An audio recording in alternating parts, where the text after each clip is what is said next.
Booted from a flight for wearing a silly t-shirt? Well, that's exactly what a 31-year-old doctorate student says happened to him at the airport in Buffalo, New York. Arijit Guha says it was his shirt that caused an airline supervisor to pull him from a flight, forcing him to rent a car and find his own way back home.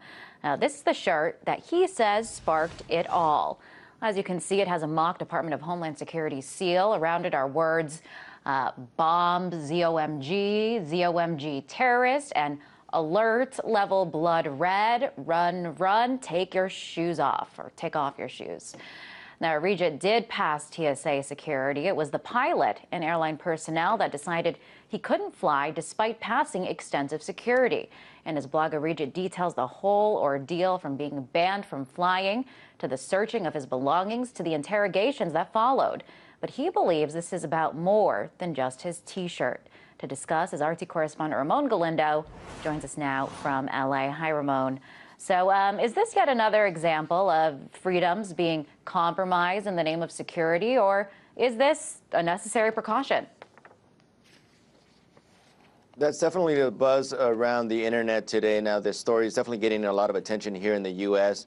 and across the world from people who see this increased security at airports and border crossings as just really part of an over-expenditure on national security and really an eroding of our civil liberties. As you mentioned, a lot of people think that this is really part of part of the national security apparatus taking away our freedoms. Now, as you mentioned, it wasn't even TSA who stopped Arijit. It was actually Delta Airlines. Arijit had already been through an extensive TSA search, and he got to the gate, and Delta told him that some of the passengers and the pilot didn't feel comfortable with his shirt. And we saw from his shirt, I mean, he's obviously making a joke of just what he sees as too much national security expenditures, and really this fear-mongering that goes on a daily basis when it comes to terrorism. But obviously Delta didn't find the joke in it. The pilot himself told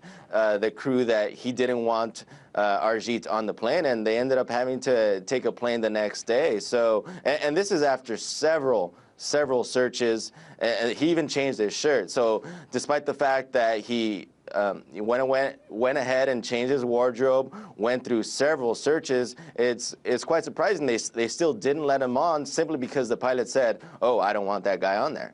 So, I mean, he did go through that extensive. He went through TSA. He wasn't found to be a danger. So there wasn't really any plausible, or was there any plausible reason to fear him being on that plane?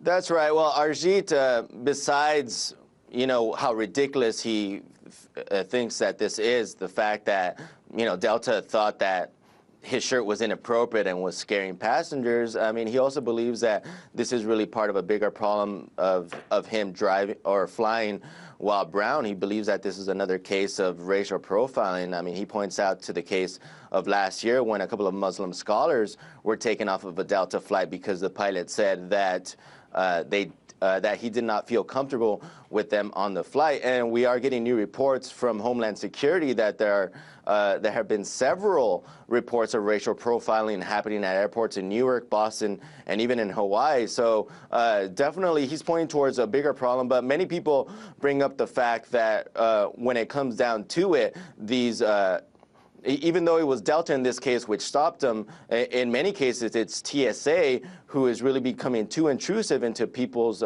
personal belongings and into their personal business. And kind of going along with that, I want to read the tweet that he obviously very frustrated after the whole ordeal, not being able to fly home and then the whole process. This is what the man tweeted, quote, "Mock the security charade or offend racists by being brown, and Delta won't let you fly." And this brings up the whole issue that you were just touching upon of racial profiling, and we've kind of covered it extensively of how, over in New York, the NYPD blatantly racial profiles Muslims as part of their counter-terrorism program. Ramon, to what extent are Muslims or other minorities profiled within our airports? Well, that's right. We have to remember that, I mean, TSA and the sort of just extensive security that we've been seeing at airports since 9/11 has been hotly debated, in the media and even Congress. Congress has really been very critical about how our money is being spent. But during this debate, we must remember that many more conservative, tough on crime pundits and lawmakers really pointed towards the Israeli model where security personnel there practice behavioral profiling. And really, Homeland Security is under a lot of scrutiny right now because this practice was going on at Boston's airport where they were supposedly profiling behavior. Turned out that in many cases, they were just really pointing out minority passengers who they figured would be easy targets, may have some sort of criminal history. So that's why right now, many of these TSA screeners are going through new training because to many people, this behavioral profiling is really just another excuse to racially profile and not really stop terrorism.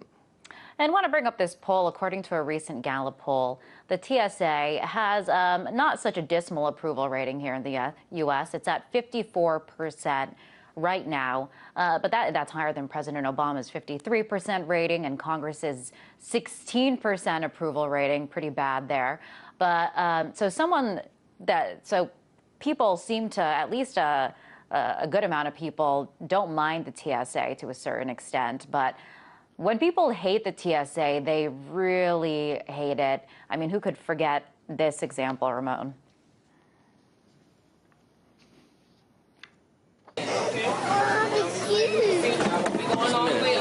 This woman was just doing her job, but she actually touched my vagina. The other hand on your inner thigh, slowly go up and slide down. We can do that out here, but if you touch my junk, I'm going to have you arrested. I tell you, the last time I flew to Afghanistan, I got manually raped by a guy who there was the scanner wasn't working. But making sure is one thing. This guy, it seemed to me, was getting off on it. All right, so we saw a couple of extreme examples there. People very, upset with their TSA experience. At what point do the American people say, enough is enough, this has gone too far? Well, that's right. I mean, just egregious examples of small children and even the elderly just being searched so closely. And it really does go to the point of, what is a legal right to search and search your bags. And this is really, it is really interesting that people have a favorable a view of the TSA, given the fact that they are becoming much, much more intrusive. And it's going to be really interesting what the tipping point is when, because we've already seen protests, people showing up naked to protest the TSA. So it's really going to be interesting where the tipping point is, where people are finally going to start fighting back against this intrusion of privacy. All right, Ramon, thanks so much for coming on the show and weighing in. That was RT correspondent Ramon Galindo.